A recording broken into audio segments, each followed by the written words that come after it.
Getting kids involved, interested, and engaged with your shop projects is not easy. Today, I'm going to give you 5 tips that you really need if you want to be successful. Tip number 1 is pick simple projects. This is a saddle stand that Little Bit and I built together from cedar fence pickets. It took us a couple of hours at most, split across 2 afternoons, and it gave her the opportunity to use a nail gun. If anybody ever asked me for plans for this, I think I'd just stare at them and marvel at the diversity of the human race.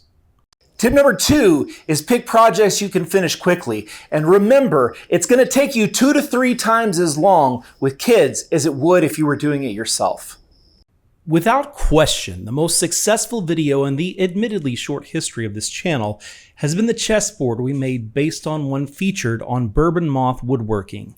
It was supposed to take an afternoon, but it took us 7 days. Many of you have seen that video, but what you may not know is that it wore the girls out. After we finished, I asked them if they wanted to be in the next video, and they said they wanted a break. Then, thousands of people watched the video, and all of a sudden they were interested in woodworking again. Go figure.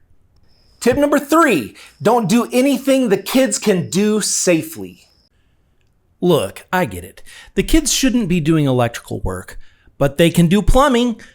Come to think of it, that could save me some money.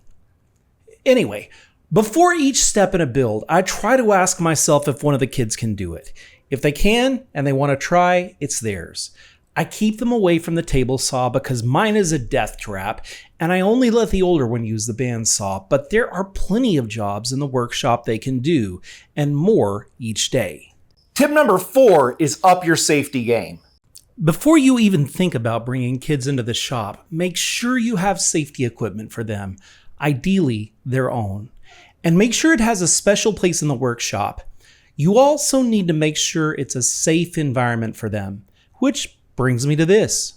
It's ridiculously hot in here. Tomorrow, the temperature outside is going to get over 100 degrees, which means that in here, it's going to be ridiculously hot. We want to continue to bring you the content that you're used to seeing on YouTube. And I'm going to try to do that, but I usually make content with my kids and I don't want them in this workshop right now. We've got probably $500 worth of electrical upgrades to be made before we can even do the air conditioner. And we've got a lot of walls with big holes in them. We've got no soffit boards. So there's a lot of work to be done. We'd like to bring you along for the journey. Thanks for your help, stupid bugs.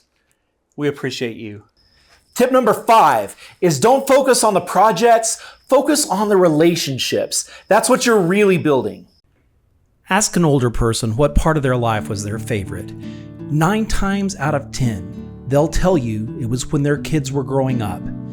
Sadly, these tend to be the years we get really busy. But if I can give you any piece of advice, it's this: slow down. You have maybe 10 or 15 years when those kids will want to hang out with you and the rest of your life to do everything else. Yes, it's hard, but it's worth it. Hey guys, I hope you'll forgive me for taking a break from our normal build schedule. This week is my 50th birthday.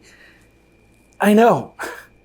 If you'd like to celebrate with me, there's a link below to our GoFundMe and we would love to have your help.